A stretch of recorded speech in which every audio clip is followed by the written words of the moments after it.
मग आता कधी फ्रेमवर्क मध्ये एक्स्ट्रा काही ऍड करायचं झालं तर आपण फ्रेमवर्क मध्ये काय काय केलं होतं, तर तुम्हाला माहिती आहे फ्रेमवर्क कशा टेक्नॉलॉजीनी बनलेला आहे.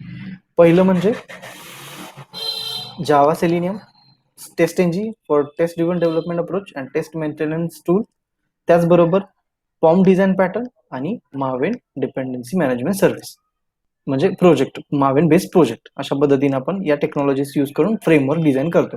तर पॉम डिझाईन पॅटर्न काय म्हणतो हेच अप्रोच आपल्या डोक्यात ठेवायचा आणि डिझायनिंग स्टार्ट करायची. Every web page is converted into Java class and each and every required element is converted into a private variable, and these private variable can be accessible with getter method, public getter method.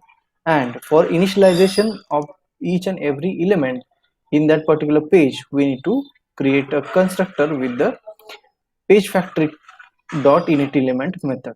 So this method will initialize all the elements present on particular web page. जर तुम्ही हे केलं नाही तर तुम्हाला null pointer exception किंवा null pointer exception किंवा no सच instance असा पण हे नाही का हे येऊ शकतो, एरर येऊ शकतो.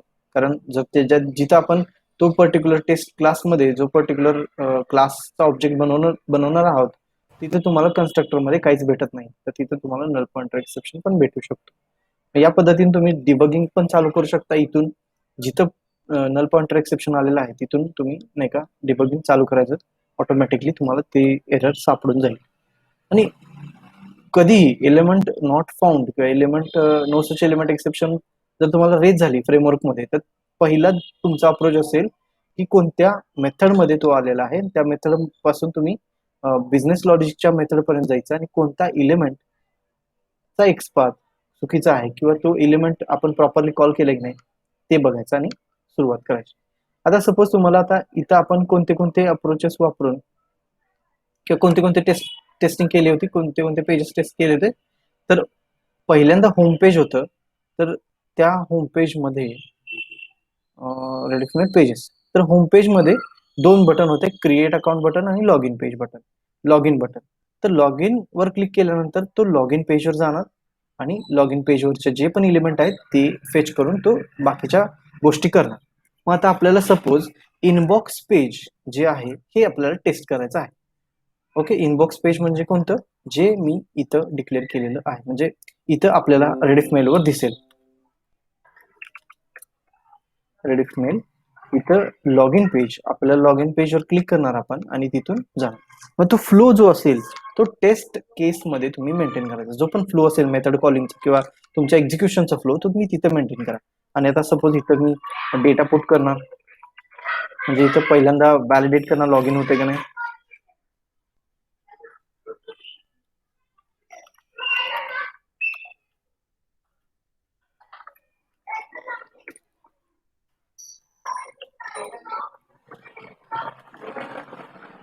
सपोज मी लॉग इन केलं आणि लॉग इन केल्यानंतर मी कुठल्या पेजवर येणार, इनबॉक्स पेजवर किंवा या पर्टिक्युलर पेजवर. आपण या इनबॉक्स पेजला पण व्हॅलिडेट केलं होतं, कारण इथं जर माझं युजर नेम असेल तरच आपण त्या पर्टिक्युलर इनबॉक्स पेजवर आहे असं समजू. ठीक आहे. सपोज आता आपल्याला काय करायचं असेल की इथं एक ऍड्रेस बुक ऍड करायचं असेल आणि नवीन कॉन्टॅक्ट ऍड करायचं असेल त्यामध्ये. हे झालं इनबॉक्स पेजचं टेस्टिंग. कारण आपण याच्यावर क्लिक केल्यानंतर एक ऑप्शन क्लिक होतोय किंवा इथं आपण ऍड कॉन्टॅक्ट मध्ये पण क्लिक केलं तरी याच पेजवर आपण जाईल. मग यामध्ये कोणत्या तरी एका बटनवर किंवा कोणत्या तरी एका लिंकवर क्लिक करून आपण पुढे जाऊयात.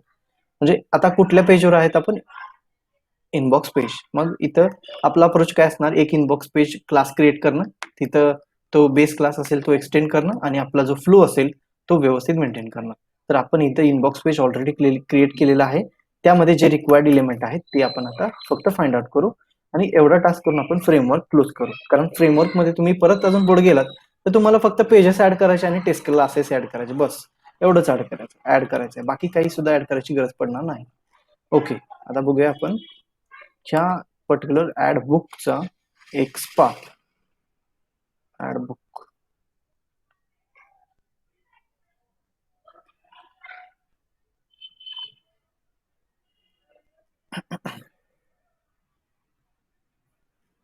इथं आहे टायटल ऍड बुक. ठीक आहे, बघूया सापडतोय आपल्याला. H4 आहे त्याचं ऍट्रिब्यूट, सॉरी त्याचा टॅग नेम H4.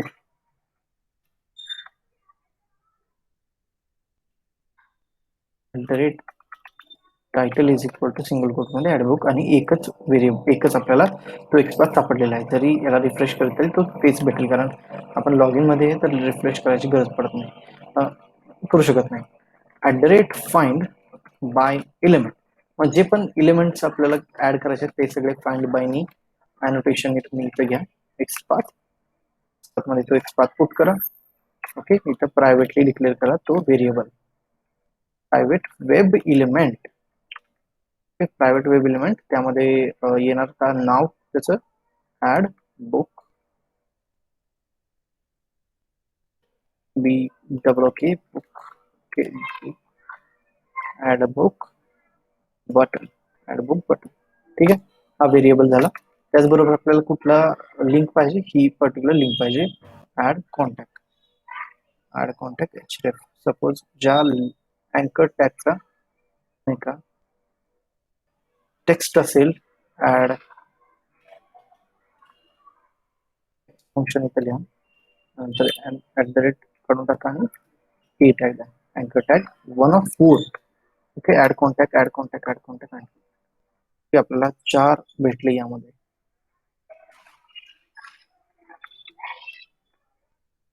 तरी 1 of 4 आहे. ठीक आहे, यामध्ये अजून काही कोणता ऍट्रिब्यूट भेटते का?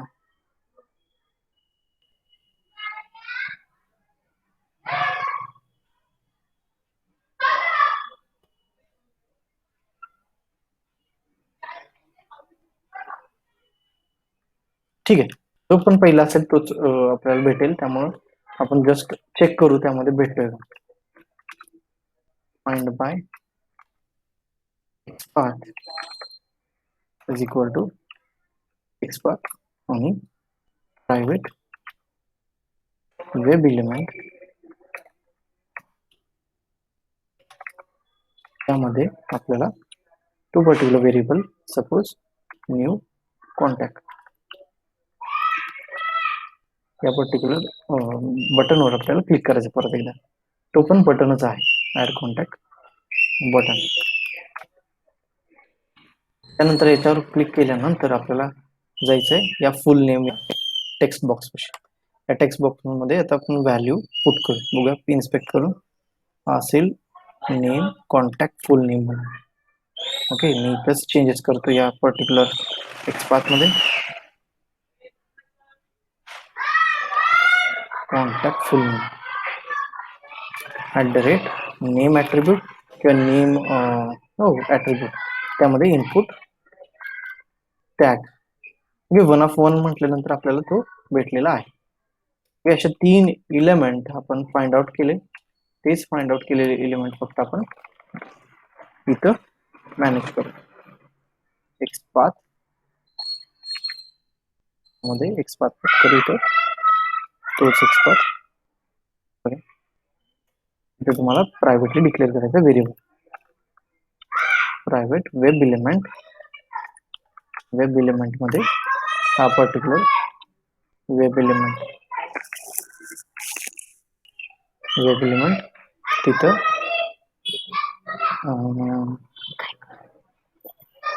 Name input. ओके, एकच मिनिट थोडं बाहेर.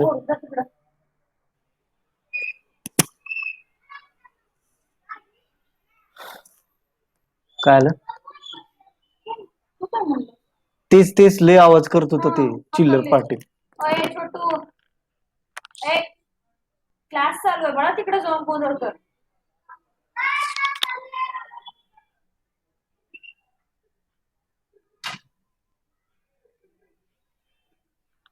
ओके, ठीक आहे. त्यानंतर त्यामध्ये आपण सगळे जे पण एक्सपाथ असतील त्या पर्टिक्युलर पेज मधले ते सगळे घेतले. आता जस्ट नेक्स्ट स्टेप त्यामध्ये गेटर सेटर मेथड क्रिएट करणे. गेटर अँड सेटर, मग इथं सिलेक्ट गेटर करा. ज्या पण गेटर्स ऑलरेडी प्रेझेंट असतील तो स्किप करेल आणि बाकीच्या ज्या असतील त्या फक्त त्यामध्ये ऍड करेल. तुम्हाला तिथं एक्सपाथ साईडला ठेवायचे असतील तर एक्सपाथ तिथं पुट करा आणि फॉर्मॅट करून ठेवा. त्यामध्ये आता आपल्याला बिझनेस लॉजिक लिहायचं कारण थर्ड स्टेप तर ऑलरेडी आपण केलेली होती. आता बिझनेस लॉजिक लिहायचं. काय लिहायचं की आपण त्या कॉन्टॅक्ट पेजमध्ये क्रिएट न्यू कॉन्टॅक्ट करू शकतो का नाही, तर ती एक बिझनेस लॉजिक लिहायची आपल्याला. Void create new contact. ठीक आहे, क्रिएट न्यू कॉन्टॅक्ट म्हणून मेथड घेतली. त्यामध्ये सपोज मी पब्लिक करतो, पब्लिक मेथड पाहिजे आणि इथं बुलियन व्हॅल्यू, कारण ही कंप्लीट झाली की नाही हे आपल्याला रिस्पॉन्स मध्ये समजेल. तर मग प्रत्येक बटनवर क्लिक करत जाऊ. जे पण आता इथं असेल ते म्हणजे पहिलं क्लिक असेल ऍड ऍड्रेस बुक मध्ये किंवा ऍड बुक मध्ये मी गेट ऍड बुक डॉट यामध्ये क्लिक करायचं आपल्याला, कारण ते बटन आहे ऍड बुक बटन क्लिक. त्यानंतर काय करायचं आपल्याला तिथं त्याच्यानंतर क्लिक करायचं आपल्याला न्यू कॉन्टॅक्ट वरती. या new contact add contact button वरती क्लिक करायचं. Add contact get new contact वगैरे असं आहे का, कॉन्टॅक्ट बटन डॉट क्लिक त्याचबरोबर आता आपल्याला काय करायचंय त्यामध्ये फुल नेम मध्ये व्हॅल्यू पास करायचे. मग इथं सपोज आपण इथून व्हॅल्यू घेऊ स्ट्रिंग नेम.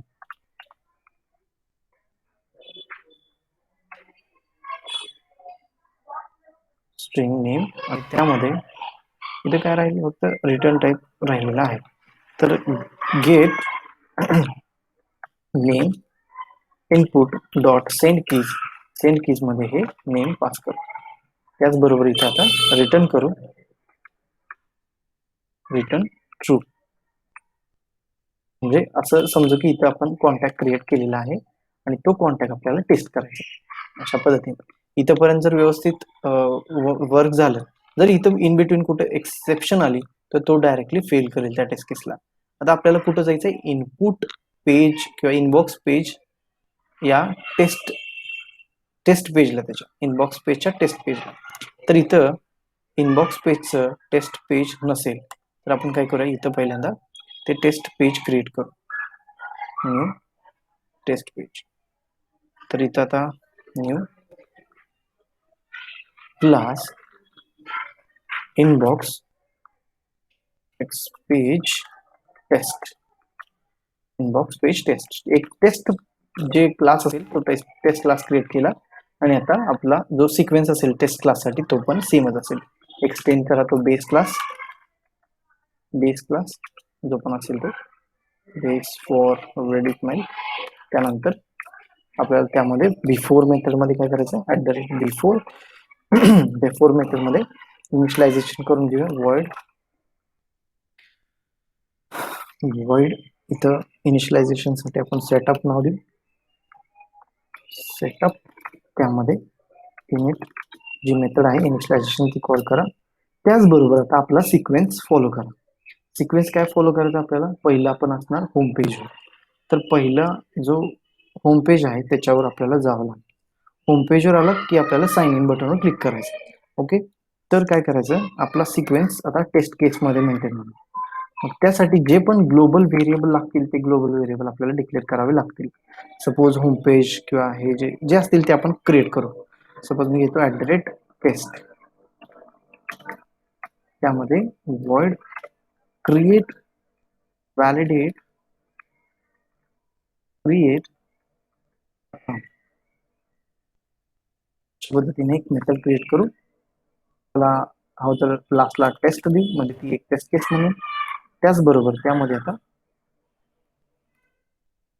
इथं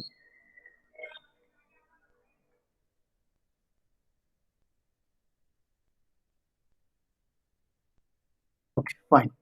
आता इथं बघा आफ्टर मेथड पण देऊ जेणेकरून आपलं जे काम असेल ते होऊन जाईल. आफ्टर मेथड मध्ये void क्लोज ऑल. त्यामध्ये तुम्ही ड्रायव्हर डॉट क्लोज किंवा इथं टियर डाऊन मेथड असेल ती आपण कॉल करू. म्हणजे त्या मेथड मध्ये ऑलरेडी आपण लॉजिक लिहिलेलं आहे जे की असेल ड्रायव्हर डॉट क्लोजचं लॉजिक. ते इथूनच कॉल करू, म्हणजे एक स्टॅटिक कॉल राहील, एका जागी सगळ्या गोष्टी राहतील. कोड रियुजेबिलिटी आपण इथंच अचीव केलेली आहे अशा पद्धतीने.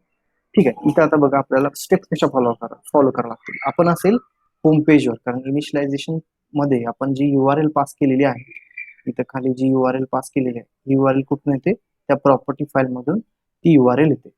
मग ती प्रॉपर्टी फाईल कुठं आहे, कॉन्फिग डॉट प्रॉपर्टीज मध्ये. मग या प्रॉपर्टी फाईल मध्ये जी URL असेल ती होम पेजची आहे, हे तर समजलं. तर आता आपण येणार परत कुठं, त्या बेस क्लासला इथं URL पुट होणार. मग आपल्याला टेस्ट काय करायचं, इनिशियलायझेशन पेज. मग इथं इनिशियलायझेशन झाल्यानंतर तो होम पेजला जाणार. मग होम पेज नंतर आपल्याला लॉग इन तर करावं लागेल, पण त्याआधी आपल्याला त्या होम पेजचा ऑब्जेक्ट लागेल. इथं directly home page object create करा, होम पेज, होम सेमिकोलॉन.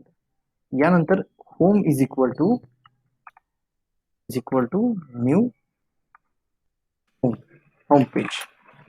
कारण का, तो तर पहिला क्लास आहे आपल्याला, जो आपल्याला इनिशियलाइज करायचा आहे. ठीक आहे, हो तर मी याला इनिशियलायझेशन मध्येच घेतो. म्हणजे आपली होम पेजची जी प्रॉपर्टी असेल किंवा जे पण इलिमेंट होम पेजवर असतील ते ऑटोमॅटिकली पहिल्यांदाच इनिशियलाइज होतील. त्यानंतर होम डॉट, आता इथं आपल्याला असेल go to log in page. इथं ही मेथड आहे. ही मेथड काय करते, आता इथे ही मेथड काय करते हे आपण बघूया. बघा, म्हणजे ऑलरेडी सगळं डिफाईन केलेलं, फक्त यूज करायचं. Go to log in page काय करते, जी साइन इन लिंक आहे त्याच्यावर क्लिक करते आणि आपल्याला एक लॉग इन पेजचा ऑब्जेक्ट क्रिएट करून देते. इथं काय करूया, is equal to log in. ठीक आहे, मग इथं वर एक लॉग इन पेजचा ऑब्जेक्ट क्रिएट करा, लॉग इन पेज. आणि त्या लॉग इन पेजला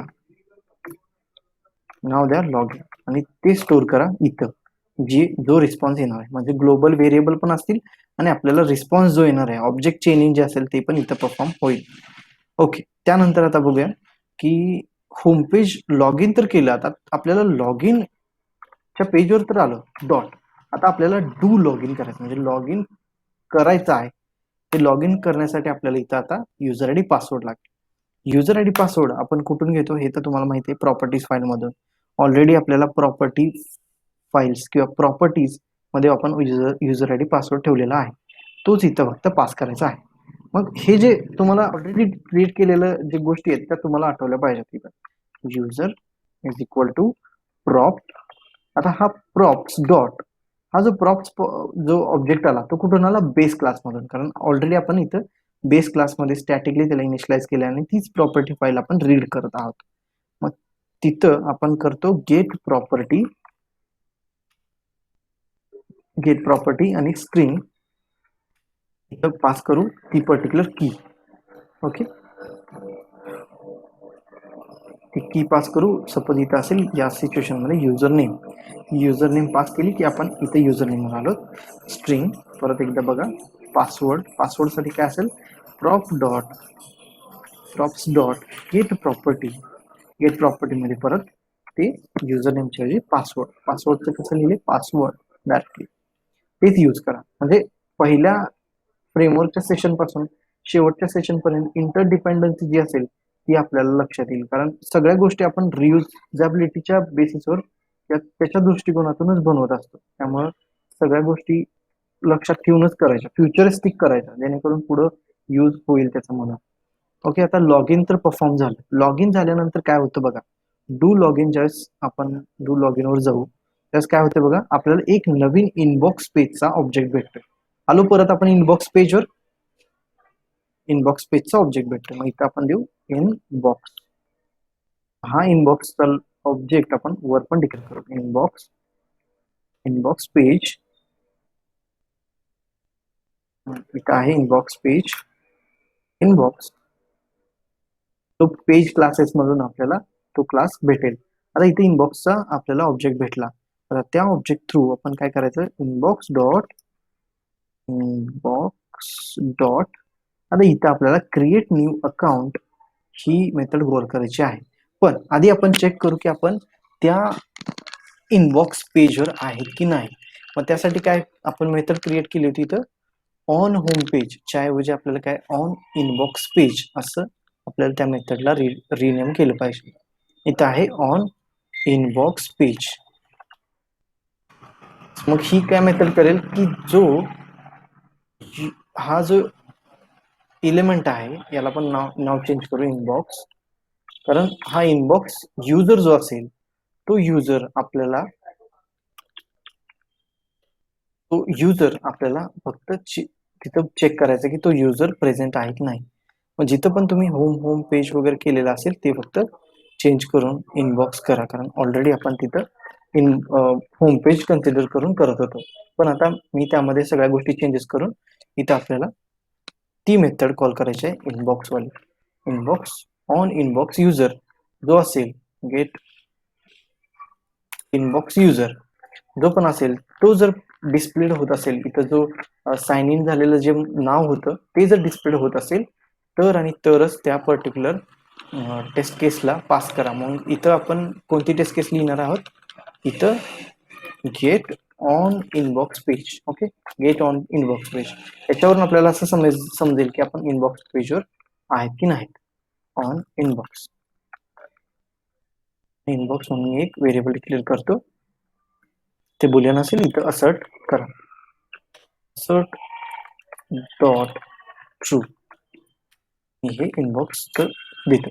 आता इथं मी एकाच टेस्ट केसमध्ये सगळ्या गोष्टी लिहितो, त्यामुळे तुम्हाला नाही का थोडं जास्त वाटेल. तुम्ही या गोष्टी जर वर डिक्लेअर केल्या तर तुमच्या व्हॅलिडेट किंवा क्रिएट अकाउंट मध्ये फक्त एकच लाईन येईल, validate the create account button. ठीक आहे. त्याचबरोबर आता इनबॉक्स डॉट आपल्याला काय करायचंय, डॉट क्रिएट अकाउंट जे असेल, क्रिएट न्यू अकाउंट हे व्हॅलिडेट करायचंय आणि इथं आपल्याला पास करायचंय स्ट्रिंग नेम पास करायचंय. इथं जे व्हॅल्यू आपल्याला पुढे पास करणार आहोत, सपोज मी इथे डबल कोट मध्ये पास करतो, सपोज युजर नेमच पास करू, आपण युजर नेमच पास करू डायरेक्टली.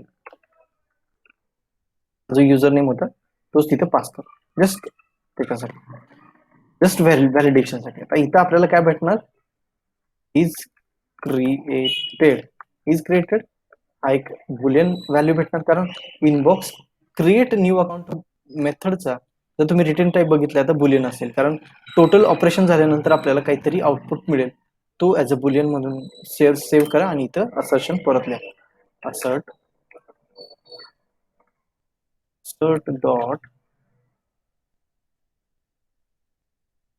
Dot true.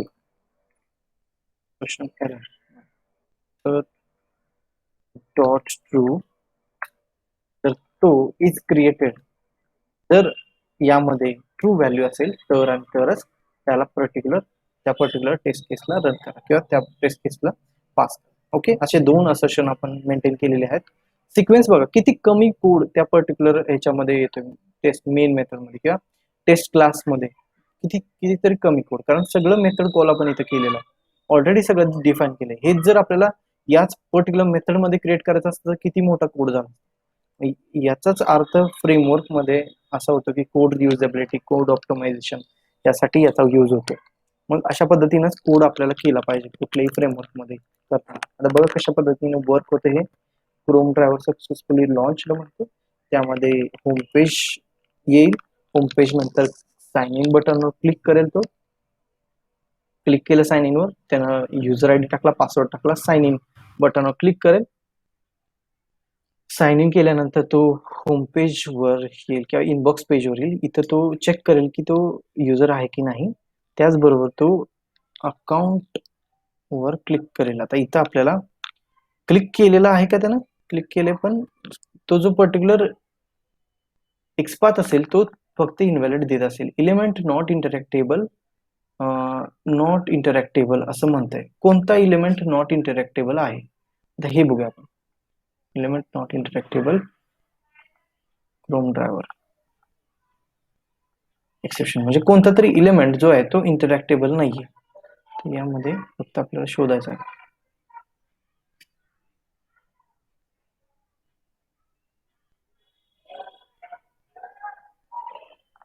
म्हणजे त्यानं हे केलं होतं की आपण जो इनबॉक्स पेजवर ऍड अकाउंट बटनवर क्लिक केलं होतं, पण त्याच्यानंतर तो न्यू अकाउंट क्रिएट करायचं तर ती जी लिंक आहे तिथं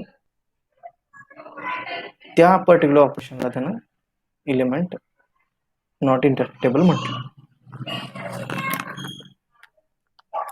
परत एकदा रन करून बघू कोणता इलिमेंट इंटरॅक्टेबल नाही इथं. ठीक आहे, इथं पेजवर गेलात तो इथं आता ऍड बुक ऍड्रेस बुक मध्ये क्लिक केला, पण इथं जो ऍड कॉन्टॅक्ट म्हणून बटन आहे, जो आपण लिंक दिली होती, ती लिंक आपल्याला वर्क होत नाहीये असं म्हणतो. बरं, बघूया त्यामध्ये तो वर्क होतोय का. नाहीतर आपण तिथं नवीन एक बटन आहे, ते बटन आपण ऍज अ एक्सपाथ म्हणून घेऊ त्यामध्ये. ओके,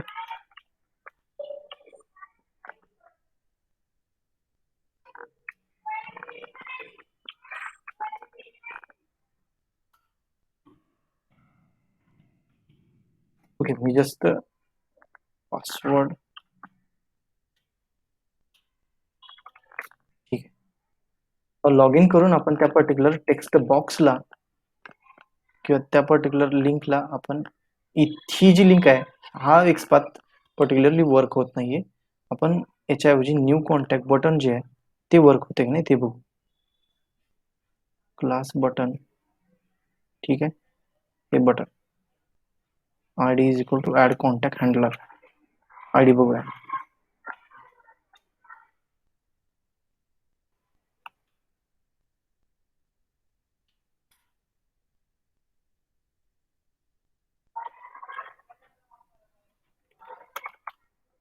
ठीक आहे, इथं वन ऑफ वन भेटला. ठीक आहे, याच्यावर जरी क्लिक केलं तरी सुद्धा तो याच पेजला ओपन करेल या पद्धतीने.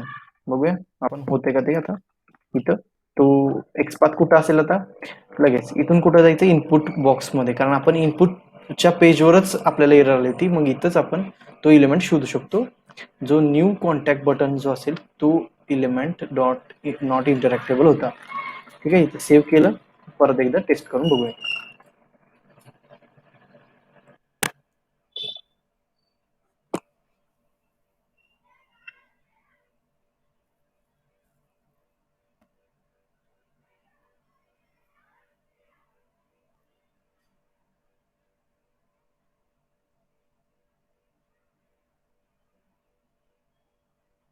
लॉग इन केलं, त्यानंतर ऍड ऍड्रेस बुक वर क्लिक केलं, त्यानंतर तो परत अडकला.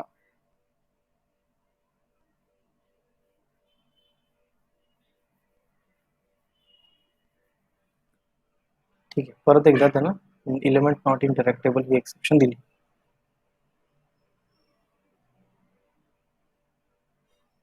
एक्सपाथ जो कॉन्टॅक्ट फुल नेम आहे, okay, contact full name, no such element, पण त्याच्यावर क्लिक तर नाही झालं ना अजून कॉन्टॅक्ट इलिमेंट. ठीक आहे, ओके, तर इथं आपण काय करूया,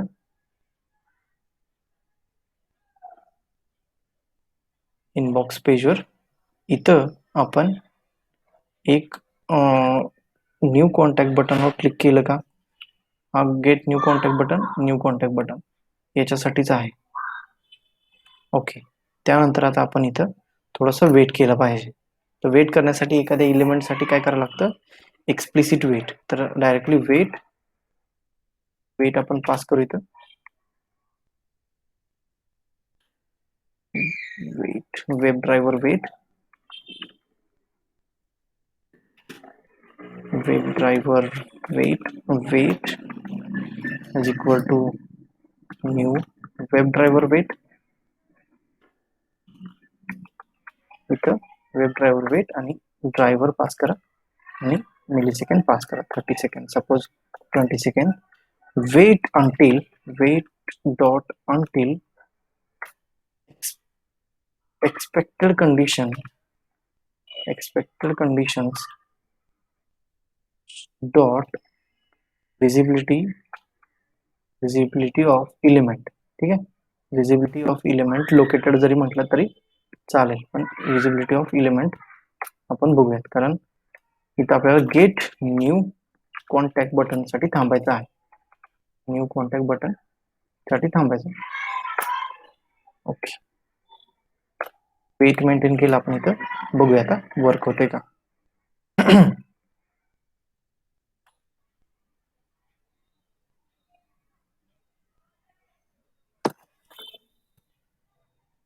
नाही, आपल्याला टेस्ट करत राहिलं पाहिजे. कोणत्या पण गोष्टी असतील तरी टेस्ट करत राहिलं पाहिजे. त्यामध्ये इम्प्रोव्हायझेशन करायचं, कोडमध्ये थोडं चेक करायचं. पण पॉसिबिलिटीज तुम्हाला माहिती पाहिजेत की या सिच्युएशनला आता कसं हँडल केलं पाहिजे ते. ओके, आपला जी स्क्रिप्ट असेल ती एकदम परफेक्टली वर्क होते. आता इथं कुठलाही एरर येत नाही. म्हणजे सगळ्या गोष्टी ज्या पण आपल्याला रिक्वायर्ड आहेत त्या या फ्रेमवर्कमध्ये, या पर्टिक्युलर बॉक्समध्ये आपण यूज केल्या. आता इथं कुठं एरर येतोय, कशा कोणत्या मेथडला? इथं गेट ऑन इनबॉक्स, जो इनबॉक्स पेज असेल ती मेथड इथं लागेल फक्त. त्यामुळे तो एरर देत होता लॉग इन पेज टेस्ट मध्ये. बाकी काही नाही. हे log in page particular test आहे. आपलं जो टेस्ट होतं ते इनबॉक्स पेज साठी होतं. म्हणजे हे पर्टिक्युलर इंडिव्हिज्युअल टेस्ट केस आहे किंवा किंवा हे इंडिपेंडंट आहे. लॉग इन पेजवर किंवा लॉग इन टेस्ट क्लासवर डिपेंडंट आहे का? हे नाही. हे पूर्णपणे फ्रेमवर्कवर, पूर्णपणे त्या पेज क्लासवर डिपेंडंट आहे. आणि आपली हायरार्की जी असेल, ऑब्जेक्ट चेनिंग जी असेल ती पण आपण मेंटेन केली. आपण एकच ऑब्जेक्ट क्रिएट केलं इथं, पण बाकीचे जेवढे पण ऑब्जेक्ट, जेवढे पण पेज क्लासेसचे ऑब्जेक्ट आहेत ते आपण प्रत्येक ऑपरेशन नंतर घेतले आणि प्रत्येक इलिमेंट जो असेल, ज्या पेजवर पाहिजे त्याच पेज क्लासमध्येच तो इलिमेंट आहे आणि तिथूनच आपण कॉल केलेला आहे. या पद्धतीचं फ्रेमवर्क तुम्हाला मेंटेन करावं लागतं. आता इथून पुढे कुठलंही पेज ऍड झालं की डायरेक्ट अप्रोच राहील, एक पेज क्लास क्रिएट करायचा, त्यामध्ये required element, getter method, initialization constructor मध्ये आणि बिझनेस लॉजिक. तेच बिझनेस लॉजिक तुम्ही टेस्ट केस मध्ये कॉल करायचं आणि इथं असर्शन मेंटेन करायचं. टेस्ट केस मध्ये फक्त असर्ट करत राहायचं. तिथला काहीतरी रिस्पॉन्स घ्यायचा, बुलियन असू द्या किंवा स्ट्रिंग असू द्या, जे मॅचिंग रिक्वायरमेंट साठी लागेल ते सगळं इथं घ्या आणि इथं असर्शन करा. ओके, समजलं? समजलं का फ्रेमवर्क व्यवस्थित? Yes sir.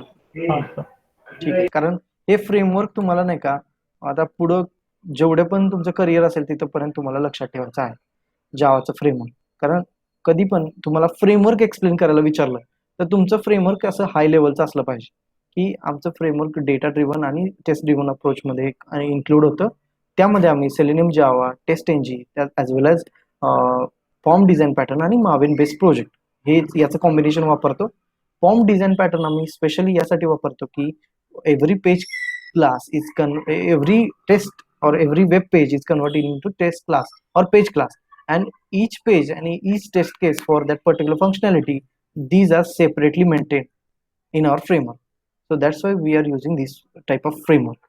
मग तुम्ही फ्रेमवर्क तुमच्या कंपनीसाठी, तुम्ही त्या कंपनी, ज्या कंपनीत आहात, सपोज तुम्ही इन्फोस्ट्रेच मध्ये आहात तर तुम्हाला तिथं क्युमेट्री फ्रेमवर्क यूज करावं लागतं. म्हणजे त्यांचं स्वतःचं फ्रेमवर्क आहे ते. मग जेवढ्या ज्या पण कंपनी आहेत त्यांचं स्वतःचं फ्रेमवर्क असतं किंवा तुम्हाला स्वतः ते क्रिएट करायची ऑपॉर्च्युनिटी देतात. ठीक आहे, एवढं लक्षात ठेवा. ओके, त्यानंतर आता आपल्याला अजून एक टॉपिक बघायचा आहे जो की टेस्टिंगसाठी खूप इम्पॉर्टंट आहे. तर मी काय करतो, त्यासाठी नवीन एक प्रोजेक्ट क्रिएट करतो आणि त्यामध्ये सगळ्या गोष्टी तुम्हाला सांगून देतो. आता सेलेनियमचं जर तुम्ही व्हर्जन बघितलं, सेलेनियम ची जी जार फाईल यूज करता त्याचं व्हर्जन कोणतं आहे सध्या? 3.1459 असं ते व्हर्जन आहे. पण सध्या मार्केटमध्ये कोणतं आलेलं आहे? बीटा व्हर्जन, जे लेटेस्ट व्हर्जन आहे ते 4.0चं आहे. मग सध्या मार्केटमध्ये खूप सारे चेंजेस आलेले आहेत आणि नवीन नवीन टेक्नॉलॉजीज लोक यूज करत आहेत. आपण क्रोम ड्रायव्हरची जी जार फाईल आहे ती पण EXE फाईल आहे, क्रोम ड्रायव्हर EXE, आणि फायरफॉक्स EXE ती पण आपण प्रोजेक्टमध्ये मेंटेन करतो किंवा ती पण आपल्याला मेंटेन करावं लागते. आणि सपोज आपल्या ब्राउझरचं जर व्हर्जन चेंज झालं तर त्याचबरोबर त्या व्हर्जनला कम्पॅटेबल EXE फाईल आपल्याला क्रोम ड्रायव्हरची डाउनलोड करावी लागते. आठवते ना? Yes sir. Apache dot Marvin, इथं क्विक स्टार्ट तुम्हाला पाहिजे. क्विक स्टार्ट इथं शोधा, अपाचे डॉट मार्विन दिलं की तुम्हाला तो सापडेल. ठीक आहे, इथं आता आपण करूया डेमो न्यू फंक्शन्स ग्रुप किंवा demo new functions, new features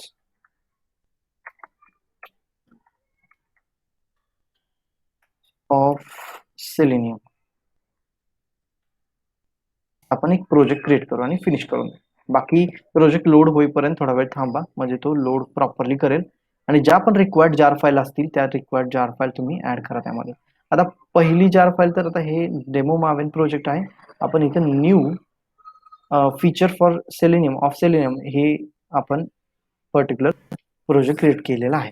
तर त्यामध्ये आपल्याला बघायचं आहे की काय काय नवीन फीचर्स आहेत किंवा कोणत्या कोणत्या गोष्टी आपल्याला माहिती पाहिजेत. आता तुम्हाला विचारलं कधी कधी की वेब ड्रायव्हर मॅनेजर बद्दल माहिती आहे का, तुम्हाला क्रोम ड्रायव्हर जी EXE फाईल असते ती फाईल तुमच्या क्रोम ब्राउझरच्या कम्पॅटेबल आहे की नाही हे सारखं बघावं लागतं, कारण क्रोमचं version time to time change होत राहतं.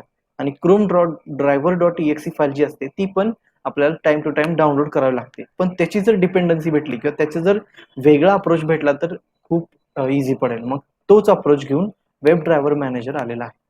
तो आपल्याला फक्त बघायचा आहे की इंट्रोडक्शन म्हणून फ्रेमवर्क मध्ये त्याचं कसं काम होतं ते पण आपण बघणार आहोत. आता मी जे प्रिव्हियस फ्रेमवर्क आहे ते डिस्टर्ब नाही करत, आपण नवीनच एक बनवू. बघा आता यामध्ये काय करूयात आपण की ज्या डिपेंडन्सीज आपल्याला लागणार आहेत त्या ऍड करू आणि हे जे प्रिव्हियसली बाय डिफॉल्ट जे पॅकेजेस बनलेले आहेत ते डिलीट करून देऊ. याचा काही यूज नाही आपल्याला. ओके, आणि जी डिपेंडन्सी जे युनिटची होती ती जे युनिटची डिपेंडन्सी आपण डिलीट केली त्याचा पण काही यूज नाही. ओके, इथं आता परत या मावेन रिपॉझिटरीवर, MVN रिपॉझिटरी जिथं आपल्याला सगळ्या डिपेंडन्सीज भेटणार आहेत. ठीक आहे, MVN रिपॉझिटरी तिथं मी त्या वेबसाईटवर जातो आणि इथं सर्च करतो. आता पहिल्यांदा लागेल सेलेनियम जावा. सेलेनियम जावा ही जी पहिली असेल ती डाउनलोड करा डायरेक्टली. मग सेलेनियमची जी हायेस्ट लेटेस्ट व्हर्जन असतील ना तीच डाउनलोड करा डायरेक्टली, म्हणजे तुम्हाला काही डिप्रिकेटर मेथड किंवा काही गोष्टी समजतील. मग काही गोष्टी त्यामध्ये डिप्रिकेट केलेल्या आहेत, काही गोष्टी त्यामध्ये ऍड केलेल्या आहेत, त्या गोष्टी पण तुम्हाला बघता येतील. पण आपण काही सगळ्या गोष्टी डीप डाईव्ह जाणार नाही, आपण जे रिक्वायर्ड आहे तेच फक्त बघणार आहोत. आता यामध्ये मी अजून एक जार फाईल डाउनलोड करतो, वेब ड्रायव्हर मॅनेजर.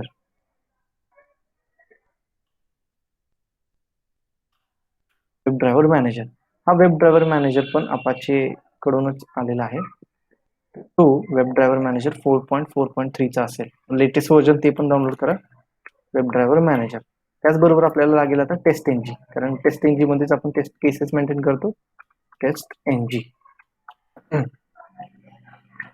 पण मी डाउनलोड करतो, त्याची जार फाईल इंटिग्रेट करतो, डिपेंडन्सी इंटिग्रेट करूयात त्याची. ओके, इथं त्याच्या खाली कंट्रोल F आणि जो स्कोप असेल तो फक्त कंपाईल पाहिजे आपल्याला. बस सेव्ह करा, तुम्हाला ऑटोमॅटिकली त्या गोष्टी डाउनलोड करून मिळतील आणि प्रोजेक्ट आपला कॉन्फिगर होईल. आता बोलूयात आपल्या फ्रेमवर्क. तर आपल्याला बेस क्लास क्रिएट करावा लागतो पहिल्यांदा फ्रेमवर्क डिझाईन करताना, हे तर तुम्हाला माहिती आहे. त्यासाठी आपण एक पॅकेज क्रिएट करू, बेस लेवल पॅकेज क्रिएट करू. त्यामध्ये एक बेस क्लास क्रिएट करू, base class. Okay, base class create केला. त्यामध्ये आता वेब ड्रायव्हर मॅनेजरचं लॉजिक बघा कशा पद्धतीने वर्क होतं. आता इथं मी प्रॉपर्टीज फाईल वगैरे काही घेत नाही, कारण ते ऑलरेडी लॉजिक आपल्याला माहिती आहे. फक्त आपण बघूया की क्रोम ड्रायव्हर आणि फायरफॉक्स ड्रायव्हर ब्राउझर कसा ओपन करायचा without using the EXE file, म्हणजे ते EXE फाईल ज्या असतात त्या न यूज करता आपण कशा पद्धतीने इथं कॉल करतो. आता त्यासाठी मी एक मेथड क्रिएट करतो, पब्लिक स्टॅटिक इनिट मेथड. एक इनिट मेथड क्रिएट करू, ही प्रीडिफाईन आहे बरं, बाकी दुसऱ्या कुठल्या मेथडची गरज नाही यामध्ये. फक्त इनिट मेथड आपण स्वतःसाठी केलेली आहे जी इनिशियलायझेशन आपल्याला करून देईल. आता इथं काय करायचं आपल्याला, वॉइड नाही, इथं आपल्याला वेब ड्रायव्हर मॅनेजरचा यूज करून तो पर्टिक्युलर क्रोम ड्रायव्हर सेट करायचा आहे. तर कसं करायचं, web driver directly web driver manager type करा, वेब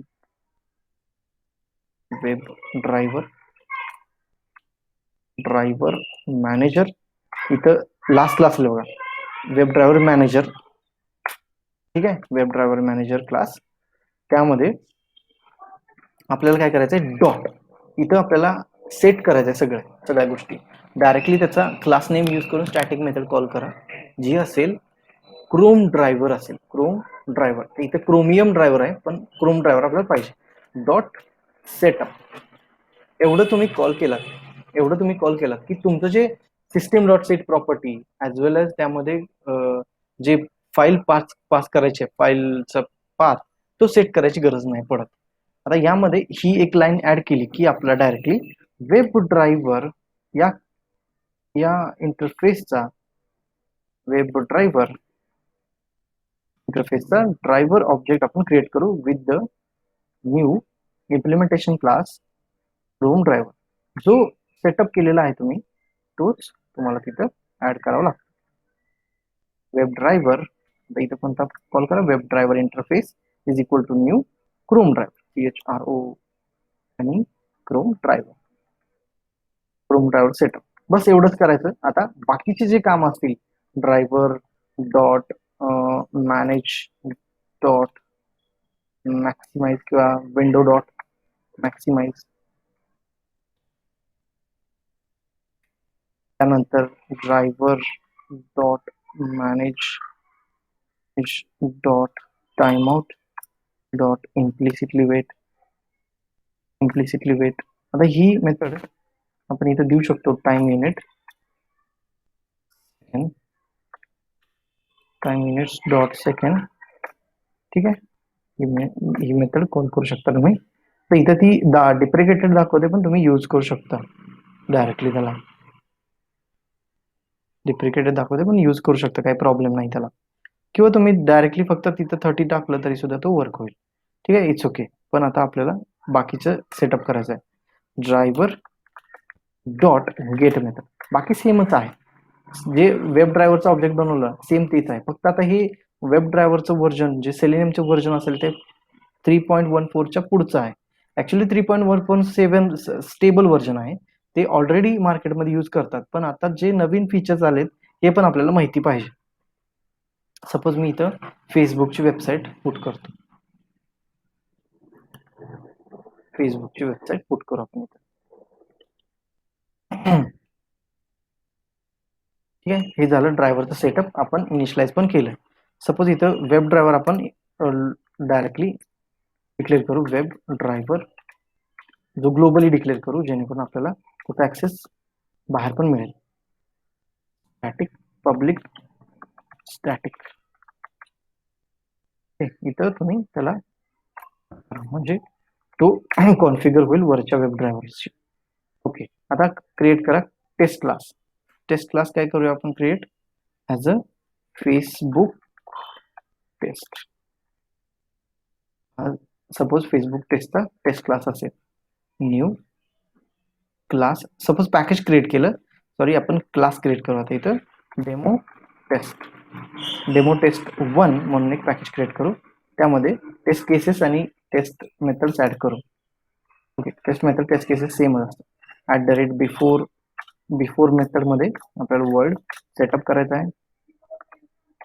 त्यामध्ये सेम आपलं जे काम असेल इनिशियलायझेशन ते कॉल करून घेऊ. त्याचबरोबर आफ्टर मेथड मध्ये आपण ड्रायव्हर क्लोज करून घेऊ, वर्ड क्लोज ऑल. तर त्याआधी पहिल्यांदा आपल्याला त्या पर्टिक्युलर क्लासला एक्सटेंड केलं पाहिजे. एक्सटेन्स मध्ये बेस क्लास. ठीक आहे, base class from base level आपलंच पॅकेज आहे त्यामध्ये, त्यामधून कॉल करा. ठीक आहे, त्यानंतर टेस्ट मेथड मध्ये सपोज मी वर्ड टेस्ट 1 घेतो. त्यामध्ये फक्त एक स्टेटमेंट घेऊ, system dot out dot println test 1. Okay, test 1 असं एक स्टेटमेंट घेऊ. आणि त्याचबरोबर या टेस्ट मेथडला आपण 2-3 वेळेस कॉपी. ओके, 3 वेळेस आपल्याला ती particular test cases, suppose 3 test cases आहेत इथं फेसबुकच्या, आणि त्या 3 टेस्ट केसेस आपण एक्झिक्यूट करतो. तर काय होणार, 3 वेळेस ब्राउझर ओपन होणार आणि 3 वेळेस आपल्याला त्या टेस्ट केसेस रन करून मिळणार. सपोज मी तिसरी टेस्ट केस कट करतो आणि 2च ठेवतो. 2 वेळेस ब्राउझर ओपन होईल आणि क्लोज होईल. पण इथं तुम्हाला कुठं पर्टिक्युलर काम करायची गरज पडली का, सिस्टीम डॉट सेट प्रॉपर्टी या एका स्टेटमेंटमध्ये त्या पर्टिक्युलर ब्राउझरचं सेटअप झालं. पण आपण बघूया पहिला आधी रन करू. Driver dot close. ठीक आहे, driver dot close method call केली. ठीक आहे, रन करून बघूया पर्टिक्युलर क्लास. बघा काय होतंय आता इथं test1 आणि तो फेल झालेला आहे. ओके, कशामुळे फेल झाला? Null pointer exception cannot invoke Selenium WebDriver dot close because Facebook.demo test1 driver is null. Okay, driver is null. Driver is null असं म्हणतंय. ओके, कुणाला जर क्लिक झाला असेल तर आपण सेटअप मेथड कॉल केलेलीच नाहीये, इनिट मेथड कॉल केलेली नाहीये. ठीक आहे, इनिट मेथड कॉल केली नसल्यामुळं तो ड्रायव्हर इन्स्टन्स जो आहे तो म्हणते की नल आहे. मग या पद्धतीने तुम्हाला डिबग करता येतं.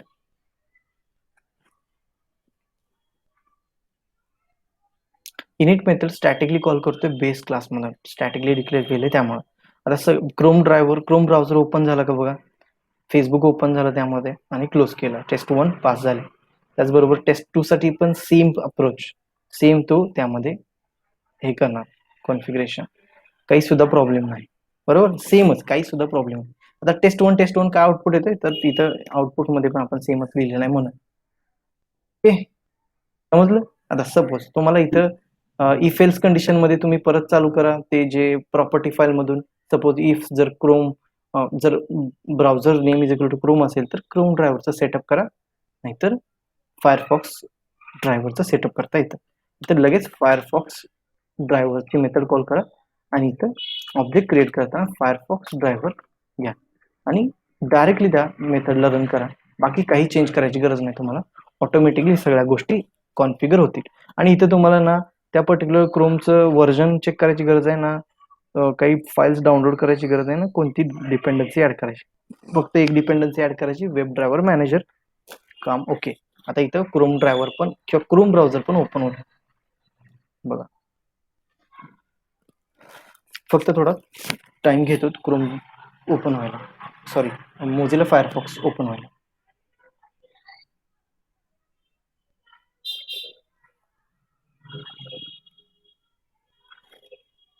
ओके, या पद्धतीने. ठीक आहे, मी याला क्लोज करतो, स्टॉप करतो पर्टिक्युलर स्क्रिप्टला, कारण तो ऑटोमॅटिकली वर्क होईल. इथं फेसबुक आता पुट करेल आणि फेसबुकला तो टेस्ट करेल, नाही का. स्टार्ट झालं, फेसबुकला टेस्ट करायला थोडं स्लो आहे त्यामुळे. ठीक आहे, मी पॉज करतो त्याला, ऑटोमॅटिकली तो पॉज होईल. ठीक आहे, इथं मी क्रोम ड्रायव्हर तर क्लोज झालेला आहे ऑलरेडी. ठीक आहे, हे झालं तुम्हाला नवीन फंक्शनॅलिटी जे आलेलं आहे ते तुम्हाला थोडंसं इंट्रोडक्शन दिलं त्यामध्ये. फक्त तुम्ही यामध्ये काय लक्षात ठेवायचं की कुठलाही ब्राउझर ओपन करायचा असेल तर तुम्ही हे सेटअप डायरेक्टली कॉल करू शकता आणि त्यामध्ये सगळेचे सगळे ब्राउझर्स प्रेझेंट असतील, म्हणजे एज ड्रायव्हर, त्यानंतर फायरफॉक्स, त्यानंतर global, selenium server stand alone पण आहे. ठीक आहे, त्यामध्ये तुम्हाला भेटून जाईल. अशा पद्धतीने तुम्ही करू शकता. ओके ओके, आता आपण पुढचा टॉपिक बघूया की आपण टेस्ट केस फेल झाली तर कशा पद्धतीने त्याला एक्झिक्यूट करू शकतो. मी काय करतो, या सेटअपला कट करतो आणि फक्त यामध्ये एक टेस्ट मेथड ऍड करू आणि यामध्येच आपण थोडंसं अपडेट करून घेऊ. test2 च्या ऐवजी test3 करू आणि इथं मेसेज पण test3 देऊ. आता आपल्याला काय करायचं की इथं एखादी टेस्ट केस, सपोज 2 टेस्ट केस सपोज फेल झाली, असं fail assert dot assert dot true च्या ऐवजी मला फॉल्स भेटलं, असं ट्रू पाहिजे तिथं फॉल्स भेटलं, तर काय होणार, ही पर्टिक्युलर टेस्ट केस एक्झिक्यूट होणार नाही, म्हणजे ऍक्च्युली फेल म्हणून आपल्याला आउटपुट येईल. तर लक्षात घ्या, कधी कधी असं होतं की इथं बघा, आता फेल झाली, जी पर्टिक्युलर टेस्ट केस होती सेकंड ती फेल झालेली आहे. तर कधी कधी असं होतं की सर्व्हरचं तुमचं जर काम चालू असेल सर्व्हरवर आणि तुम्ही नाईटला तुमचं जे टेस्ट स्क्रिप्ट असेल किंवा पूर्ण ऑटोमेशन फ्रेमवर्क असेल ते एक्झिक्यूट करायला दिलं, किंवा जेंकिंग जॉब्स तुम्ही रन करता डायरेक्टली, तर तुम्ही रन करायला दिलेत आणि त्यामध्ये काय झालं की 100 टेस्ट केसेस असतील आणि 50 टेस्ट केसला काहीतरी प्रॉब्लेम आला, सपोज त्यावेळेस सर्व्हर डाऊन झालं, एक 5 मिनिटासाठी किंवा 2-3 मिनिटासाठी तो पर्टिक्युलर जो सर्व्हर असेल तो डाऊन झाला आणि रिस्पॉन्सेस यायला आपल्याला लेट झाला थोडा, आणि त्यामुळे आपल्याला भेटलं नो सच एलिमेंट किंवा नल पॉइंटर एक्सेप्शन किंवा काहीतरी अशा एक्सेप्शनमुळे ती पर्टिक्युलर टेस्ट केस फेल झाली. पण ज्यावेळेस आपण परत एकदा रन केलं त्यावेळेस ती पास झाली. मग तिथं फेल झाल्याबरोबर आपण काय केलं की म्हणजे तिथं आपण म्हणू शकतो की तिथं बग आहे किंवा इश्यू कोणता आहे किंवा फंक्शनॅलिटी चुकीची लिहिली वगैरे. कारण ती टेस्ट केस तर वर्क फाईन होते. त्याचं वर्किंग व्यवस्थित होते. फक्त काय होतं की कधी-कधी असा इश्यू येतो की ब्राउझरमुळं एकच मिनिट. आवाज येतोय का माझा? वर गेलं होतं त्यामुळं ते स्टॉप झालं. ठीक आहे. तर कुठं होतो आपण की मी एक्सप्लेन करत होतो तुम्हाला की सर्व्हर साईडला कुठं प्रॉब्लेम असेल किंवा काही सिनारिओमध्ये आपली टेस्ट केस फेल झाली तर ती टेस्ट केस आपल्याला परत एकदा एक्झिक्यूट करायचं असेल ऑटोमेशन थ्रू ऑटोमॅटिकली तर कशा पद्धतीने करतो. जर तुम्हाला इंटरव्ह्यूमध्ये क्वेश्चन विचारला how do you rerun the fail test cases तर त्यांना सांगायचं की there are 2 approaches to rerun the fail test cases. तर पहिला अप्रोच आहे तुम्ही डायरेक्टली मॅन्युअली त्या पर्टिक्युलर टेस्ट केसला एक्झिक्यूट करू शकता. रिफ्रेश करा प्रोजेक्टला टेस्ट आउटपुट फोल्डरमध्ये टेस्टिंगची फेल्ड डॉट एक्सएमएल ही तुम्हाला एक्सएमएल फाईल क्रिएट होते ज्यावेळेस एखादी टेस्ट केस फेल होते तेव्हाच. त्या टेस्टिंग डॉट फेल्ड एक्सएमएल मध्ये काय रिप्रेझेंट होत असतं की ते जेवढ्या पण फेल झालेल्या टेस्ट केस आहेत त्याच फक्त त्यामध्ये इन्क्लूड केलेल्या असतात. मग तुम्ही डायरेक्टली त्याच्यावर राईट क्लिक करून रन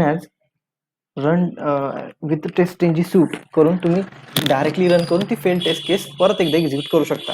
आणि सपोज इन द सेन्स तुम्हाला जर तिथं ती टेस्ट केस पास झाली तर तुम्हाला ती particular fail testing dot fail XML file generate होणार नाही अशा पद्धतीने.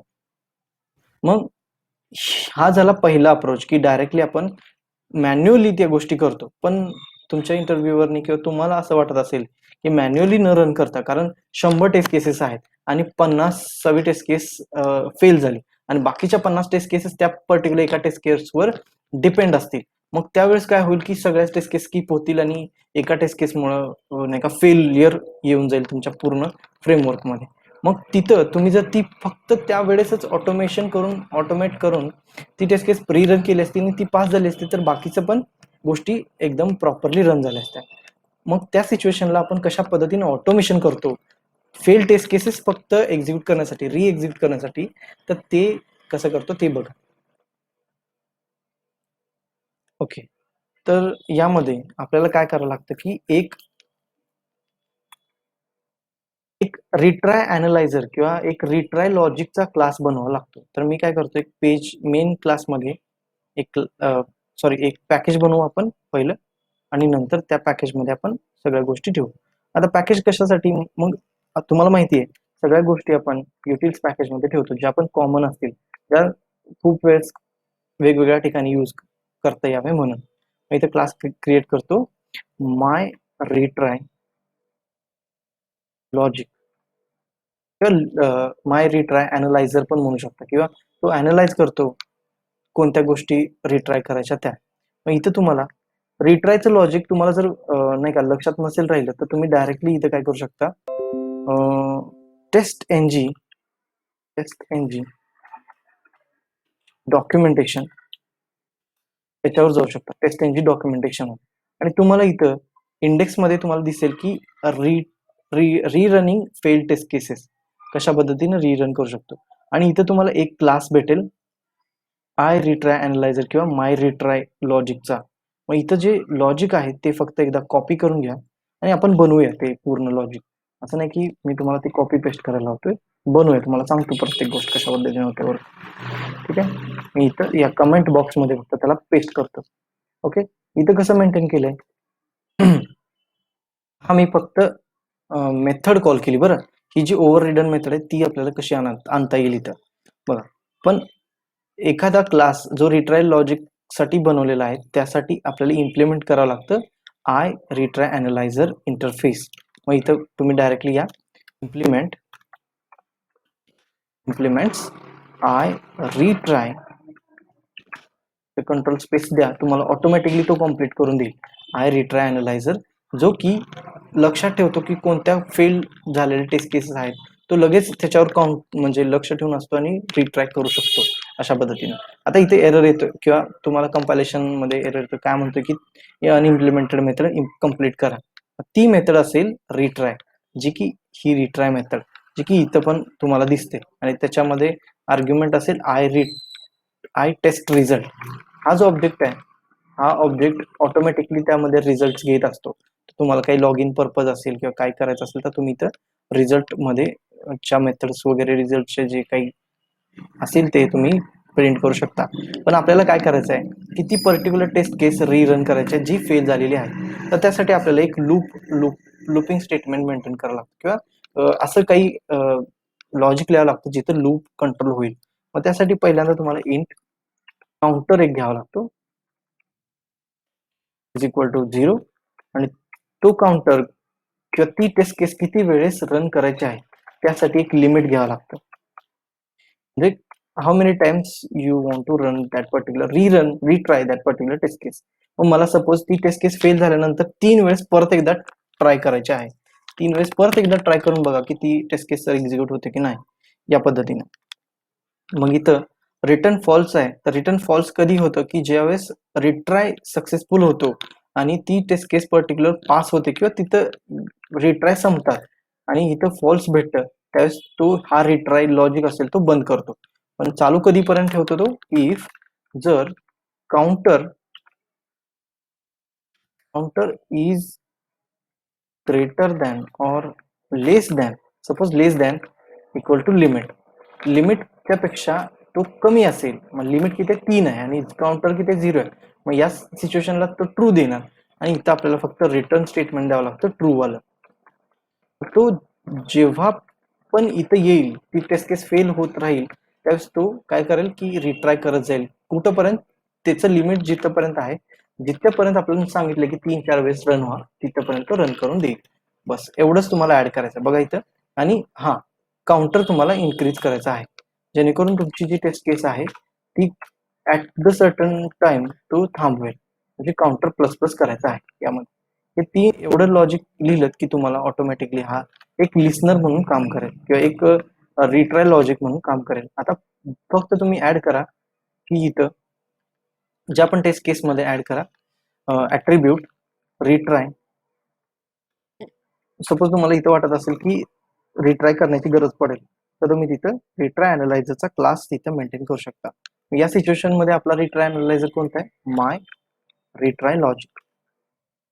हे retry logic dot class automatically तिथं कॉल होईल. आता बघा ही टेस्ट केस विदाउट, तर तुम्हाला माहिती आहे एकदा फेल करून देते आणि टेस्ट केस फेलच राहते. पण आता मी ज्यावेळेस याला रन करेल त्यावेळेस काय होते बघा,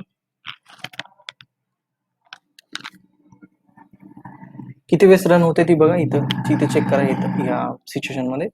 बघा पहिली टेस्ट केस असेल टेस्ट 1, टेस्ट 2 जी असेल ती किती वेळेस रन करतोय, तो 3 वेळेस रन करतोय जे लॉजिक आपण मेंटेन केले.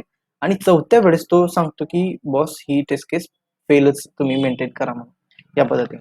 आणि या सिच्युएशन मध्ये 3 वेळेस, पूर्ण 3 वेळेस तो त्या पर्टिक्युलर टेस्ट केसला एक्झिक्यूट करतोय.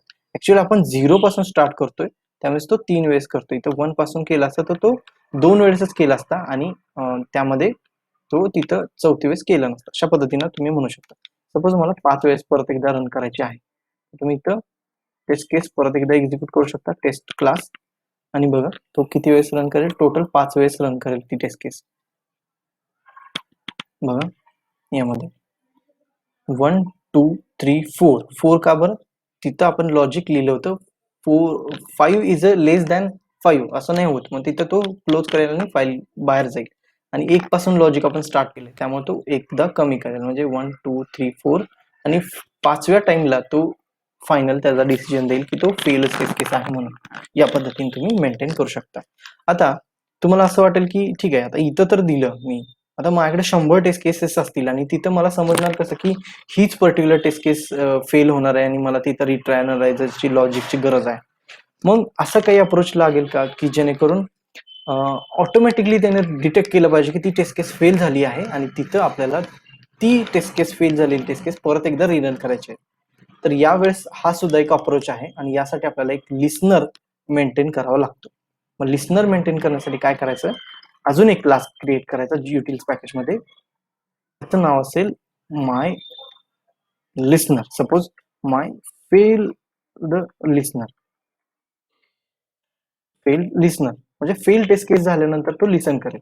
आणि यासाठी आपल्याला एक क्लास लागतो आय ट्रान्सफॉर्मर कोणता तरी. ठीक आहे, इम्प्लिमेंट, मी लगेच बघतो तिथे, ट्रान्सफॉर्मर.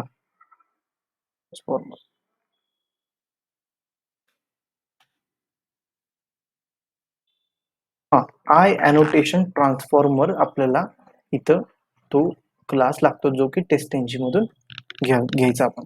आय अनोटेशन ट्रान्सफॉर्मर म्हणजे जे पण तिथं फेल झालेली टेस्ट केस आहे, ती फेल झालेली टेस्ट केस हा पर्टिक्युलर ट्रान्सफॉर्मर डिटेक्ट करतो आणि तिथं तो डायरेक्टली त्या टेस्ट केसला या पद्धतीने इथं आणतो. आणि इथं जर आपण ते रिट्रायचं लॉजिक मेंटेन केलं तर आपल्याला तो रिट्राय करून देईल. आता यासाठी आपल्याला एक मेथड, याची जी इम्प्लिमेंटेशन मेथड आहे, ही मेथड कॉपी करून घ्यावी लागते. ही जी पहिली डिफॉल्ट मेथड आहे, आता इथं आता जावा 8 नंतर डिफॉल्ट मेथड पण आपण ऍड करू शकतो आणि त्याची नाही का आपण बॉडी पण मेंटेन करू शकतो. अशा गोष्टी इथं आलेल्या आहेत, पण ही नॉट इम्प्लिमेंटेड आहे. ही फक्त आपल्याला घ्यायची आहे तिथं आणि तिथं इम्प्लिमेंट करायचे. ज्या पण गोष्टी इम्प्लिमेंट कराव्या लागतात त्याच फक्त इम्प्लिमेंट कराव्या लागतात तिथे, म्हणजे करायच्या असतात. अशा पद्धतीने हे लॉजिक आहे. ठीक आहे, इथं याला पब्लिक आपल्याला डिक्लेअर करावं लागेल, कारण तुम्हाला माहिती आहे की all the implemented methods have to be public access. आणि यामध्ये फक्त आपल्याला पहिली जी आर्ग्युमेंट आहे अनोटेशन, ही अनोटेशन आर्ग्युमेंट आपल्याला पाहिजे. बाकीचे जे क्लास असेल, कन्स्ट्रक्टर असेल, मेथड असेल, हे तो इथून घेतो रिफ्लेक्ट मधून, जावा लँग रिफ्लेक्ट पॅकेज मधून. आणि जावा लँग पॅकेज हे खूप जुनं पॅकेज आहे किंवा जावा लँग मध्ये सगळ्या युटिलिटी क्लासेस आहेत. हे आपल्याला सध्या तरी काही यूज करायची गरज नाही. ट्रान्सफॉर्म मेथड मधलं हे फक्त अनोटेशन वाला ऑब्जेक्ट आपल्याला पाहिजे. इथं अनोटेशन कॉल करा, annotation dot retry, get retry analyser किंवा सेट रिट्राय अनालायझर पाहिजे. म्हणजे इथं सेट करा की रिट्राय अनालायझर कोणता आहे. मग इथं तो सेट रिट्राय अनालायझर क्लास आपल्याला मेंटेन करावा लागेल. मग कोणता क्लास असेल तो आपला जो रिट्राय लॉजिकचा, माय रिट्राय लॉजिक डॉट क्लास. ठीक आहे, माय रिट्राय लॉजिक डॉट क्लास हे फक्त इथं मेंटेन करा. या पर्टिक्युलर क्लासला लिस्नर म्हणून असं नाव द्या. ठीक आहे, तो डिटेक्ट करेल इथं लिस्नर आहे म्हणून. आता अजून एक आपल्याला काम करावं लागतं. आपण काय सेटअप केलं, पहिल्यांदा एक रिट्राय लॉजिक साठी रिट्राय अनालायझर लिहिला. तो अनालायझर आपल्या ट्रान्सफॉर्मरला पाठवला, आय अनोटेशन ट्रान्सफॉर्मरला पाठवला. हा ट्रान्सफॉर्म मेथड मध्ये आपण सेट केला की तो रिट्राय लॉजिक कुठं लिहिलेला आहे आपण, किंवा रिट्राय अनालायझर कुठं आहे. ठीक आहे, त्यानंतर आता आपल्याला काय करावं लागतं, या पर्टिक्युलर सिच्युएशनला तुम्हाला test NG dot XML file लागते. मग त्यासाठी आपण test NG dot XML file create करू. त्या टेस्ट क्लासवर राईट क्लिक करा, टेस्ट इंजीवर जा, कन्वर्ट टू टेस्ट इंजी. ठीक आहे, टेस्ट इंजीवर आपण गेलो. इथं आपल्याला तो टेस्ट क्लास क्रिएट करून देईल. ठीक आहे, फिनिश करा. आता इथं आपल्याला काय करायला लागेल, test NG dot XML file open करा. त्यामध्ये इथं स्यूट नंतर आपल्याला काम करायचं आहे लिस्नरचं. तो लिस्नर ऍड करायचा आहे जो की आपण ट्रान्सफॉर्मर म्हणून सेट केलेला आहे, आय अनोटेशन ट्रान्सफॉर्मर. मग इथं तुम्ही बघितलं तर लिस्नर टॅग पण आहे, लिस्नर टॅग आहे.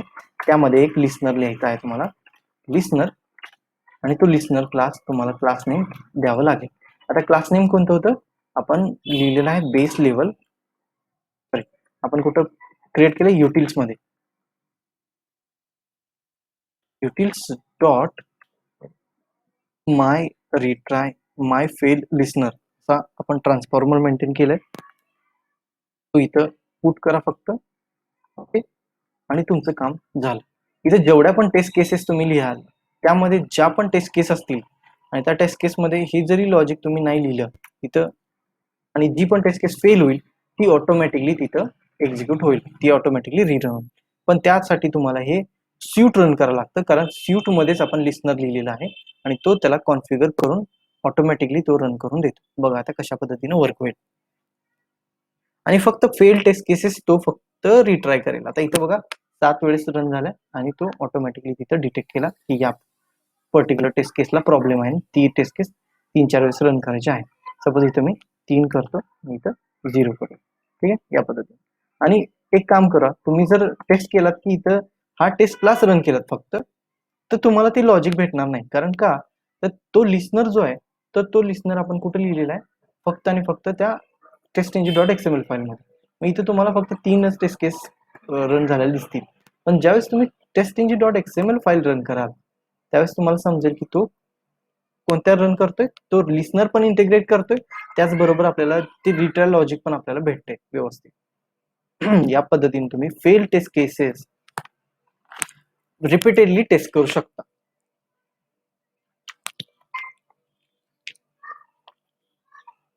समजलं? येस. आता अजून एक कॉन्सेप्ट आहे जो लास्ट कॉन्सेप्ट असेल सेलेनियम मध्ये किंवा ऑटोमेशन मध्ये. एक्स्ट्रा झाले ऑलरेडी. एकच कॉन्सेप्ट आहे, एकच लाईन ऍड होते, ती लाईन फक्त तुम्ही लक्षात ठेवा, तुम्हाला सगळ्या गोष्टी लक्षात राहतात. फक्त एकच, आणि याचा व्हिडिओ तुम्हाला देतो, नो टेन्शन, तुम्हाला लक्षात येईल. ठीक आहे, एकच कॉन्सेप्ट आहे, पॅरलल टेस्टिंग. आपण पॅरलल टेस्टिंग कशी करतो ते बघा. म्हणजे सपोज 100 टेस्ट केसेस तुमच्याकडे असतील आणि 100 टेस्ट केसेस रन करण्यासाठी 100 मिनिट लागत असतील आणि तो टाइम खूप जास्त आहे, तर तुम्ही तो डिवाइड करू शकता 2 सेट ऑफ वेजनी, त्या 3 मध्ये 4 मध्ये जेवढे पण तुम्ही तुम्हाला पॉसिबल कॉन्फिगरेशन पाहिजेत असतील तेवढे तुम्ही करू शकता. मग तो सपोज तुम्ही 2 थ्रेड मध्ये किंवा 2 वेजनी डिवाइड केला, तर तुमचा टाइम पूर्ण रिड्यूस होऊन 50 मिनिटच युटिलाइज होईल.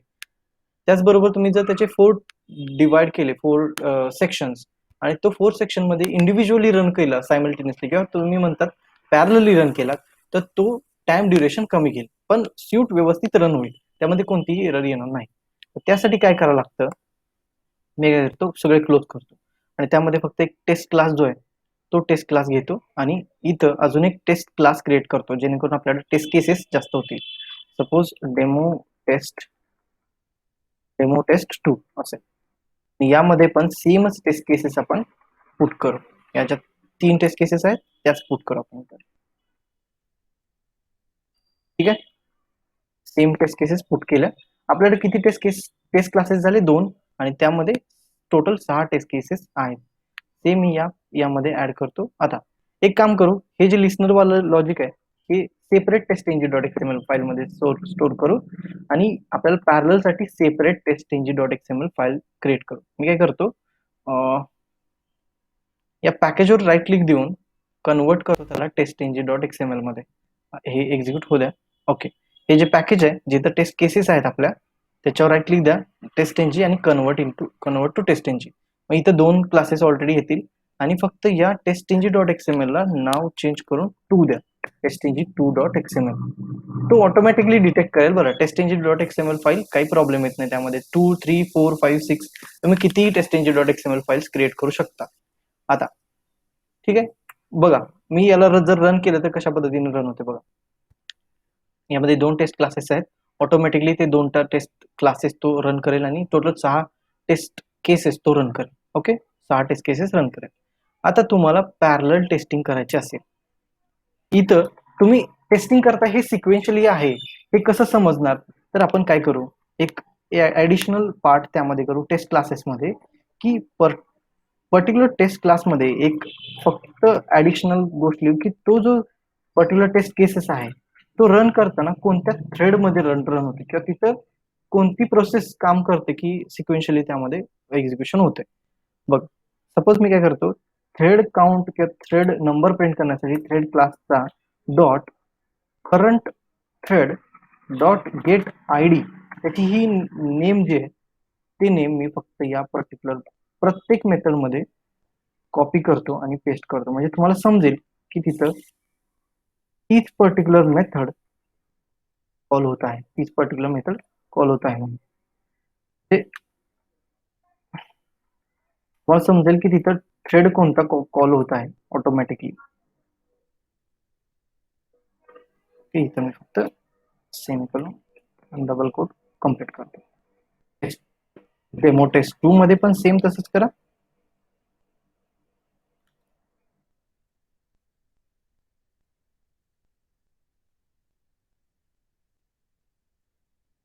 सेम इथं पण तसंच करा.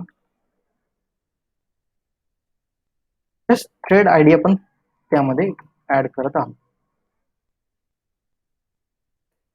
ओके, कम्प्लीट झाले. आता एक्झिक्यूट करून बघा. विदाउट मी पॅरलल टेस्टिंगचं लॉजिक लिहिलेलं नाही अजून. त्यामध्ये विदाउट पॅरलल टेस्टिंग आपण जर त्याला रन केलं तर तो एकच थ्रेड प्रत्येक टेस्ट केस रन करण्यासाठी घेतो. सेम थ्रेड कसं ओळखायचं की थ्रेड आयडी जो असेल तो आपण 1111 दिसतो इथं, तो सेमच थ्रेड तो त्या पर्टिक्युलर टेस्ट केसला रन करण्यासाठी घेतो. एकच थ्रेड, त्याच्यामध्ये दुसरं काही चेंजेस करत नाही. एक टेस्ट केस झाली की त्याच थ्रेडमध्ये दुसरी टेस्ट केस येणार. म्हणजे एक अशी पाईप असेल ज्यामध्ये आपण टेस्ट केसेस पास करतोय, त्या पाईपमध्ये एकच पाईप यूज केली. पण आपल्याला फास्ट रन करायचं असेल तर वेगवेगळ्या पाईप्स सेपरेट सेक्शन प्रत्येक टेस्ट केसला द्यावं लागेल. म्हणजे सेपरेट थ्रेड त्या पर्टिक्युलर टेस्ट केसला द्यावं लागेल. आता थ्रेड म्हणजे काय, एक सिंपल प्रोसेस असेल, एक पाईप असेल जी आपली टेस्ट केस एक्झिक्यूट करेल, हे तुम्ही म्हणू शकता. मग आता लक्षात घ्या, आता पॅरलल टेस्टिंग म्हणजे काय, सायमल्टेनियसली 10 पाईप्स आपण ऍड करणं आणि त्या 10 test cases at a time run करणं. मग त्यासाठी सेपरेट पाईप लागतील, म्हणजे सेपरेट थ्रेड लागतील आपल्याला, थ्रेड जे की प्रत्येक इंडिव्हिज्युअली टेस्ट केस एक्झिक्यूट करते. मग त्यासाठी काय करायचं, सूट लेवलला डायरेक्टली पॅरलल टेस्टिंग करायची. मग यामध्ये ऍट्रिब्यूट्स आहेत पॅरलल म्हणून, पॅरलल, आणि त्याचं जे मोड असतं ते मोड तुम्हाला मेथड द्या, तिथं क्लास द्या, किंवा तुम्ही जे तुम्हाला पाहिजे ते तुम्ही तिथं देऊ शकता. म्हणजे मेथड वाईज तुम्ही टेस्टिंग करू शकता, क्लास वाईज करू शकता, ग्रुप वाईज करू शकता, किंवा त्यामध्ये क्लास वाईज करू शकता, टेस्ट वाईज करू शकता. म्हणजे जे टेस्ट स्यूट असेल, हे जे टेस्ट स्यूट आहे त्या वाईज करू शकता तुम्ही पॅरलल टेस्टिंग. ओके, आता बघा मी मेथड वाईज करतो, म्हणजे प्रत्येक मेथड माझी सेपरेट याच्यामध्ये रन झाली पाहिजे, सेपरेट थ्रेडमध्ये, इंडिव्हिज्युअल थ्रेडमध्ये रन झाली पाहिजे. आणि मी थ्रेड काउंट देतो इथं. आपल्याला थ्रेड काउंट पण मेंटेन करावा लागतो. 5 थ्रेड काउंट आपण मेंटेन केला. म्हणजे माझ्याकडे 6 टेस्ट केसेस आहेत आणि मी 5 पाईप्स घेतल्या. मग 5 पाईप्स मध्ये 6 टेस्ट केसेस जाणार नाहीत, तिथं 5 जातील एट अ टाइम. आणि जी पाईप पहिल्यांदा, जी थ्रेड पहिल्यांदा रिकामा होईल किंवा अवेलेबल होईल, त्या थ्रेडमध्ये ती 6वी टेस्ट केस रन होईल. आता बघा कशा पद्धतीने रन होतं.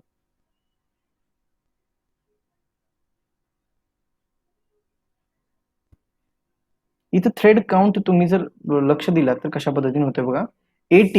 18 पहिला येतोय, किंवा जो पण नंबर असेल तो सिक्वेन्शियली तुम्ही नाही लक्षात ठेवला तर चालेल, सिक्वेन्स नाही लक्षात ठेवला तरी चालेल. पण इथं सिक्वेन्स हा जो आहे 1 2 3 4 5 हा रन होण्याचा पण वेगळा आहे. कारण बघा, ज्या पण थ्रेडला पहिल्यांदा टेस्ट केस भेटते ती टेस्ट केस तो स्टार्ट करतोय आणि एक्झिक्युशनला देतोय. आणि सगळेजण इंडिव्हिज्युअली आउटपुट देतात, तिथं सिक्वेन्स मेंटेन होत नाही. ऑटोमॅटिकली तुम्हाला फक्त टेस्ट केस फास्टली रन करून दिल्या जातात. मग त्यामध्ये चेक करा तुम्ही, 18 19 20 21 किंवा 17 पण आहे, 70 1 2 3 4 आणि 5, हे 21 पर्यंत 5, आणि 19 जो आहे तो रिपीट झालेला आहे 6व्या टेस्ट केस साठी. जर मी इथं थ्रेड काउंट 6 केला 6 केला तर काय होते बघा, रन ॲज टेस्ट एक्झिक्यूट, तर तो 6 सेपरेट थ्रेड ऍड करेल आणि 6च्या 6 वेगवेगळ्या टेस्ट केस रन करून देईल आपल्याला. मग इथं कोणतं होतंय, 17 18 19 20 21 आणि 22. बघा 22 पण ऍड झालं यामध्ये. म्हणजे टेस्ट केस जेवढ्या पण असतील तेवढे जरी आपण इथं थ्रेड दिले तरी 100 थ्रेड जरी आपण इथं दिले तर 100 thread 100 method at a time चालू होणार, ऍट अ टाइम तो रन करणार. फक्त लोड येणार त्या सिस्टीमवर, जर ती सिस्टीम कम्पॅटेबल असेल तर होईल. पण तुम्ही 100 तर करायची गरज नाही. तुम्ही 4-5 थ्रेड सायमल्टेनियसली स्टार्ट केले तर ते जसे अवेलेबल होतील तसे तसे तुमचं टेस्टिंग परफॉर्म होत जाईल. म्हणजे तुमचा टाइम जो असेल तो खूप सारा रिड्यूस होईल त्यामध्ये. त्यामुळेच आपण पॅरलल टेस्टिंग आपण परफॉर्म करतो. तर पॅरलल टेस्टिंग झाली. क्रॉस ब्राउझर टेस्टिंग पण आपण परफॉर्म करत होतो. कशा पद्धतीनं, ग्लोबल डेटा सेट करायचा आणि इथं फक्त तो पर्टिक्युलर ब्राउझर चेंज केला, तुम्ही त्या पर्टिक्युलर ब्राउझरमध्ये स्विच व्हाल. अशा पद्धतीने समजलं. या गोष्टी तुम्हाला टेस्टिंग मध्ये आतापर्यंत जेवढं पण आपण शिकलो तेवढ्या गोष्टी तुम्हाला लक्षात ठेवायच्या आहेत. ओके.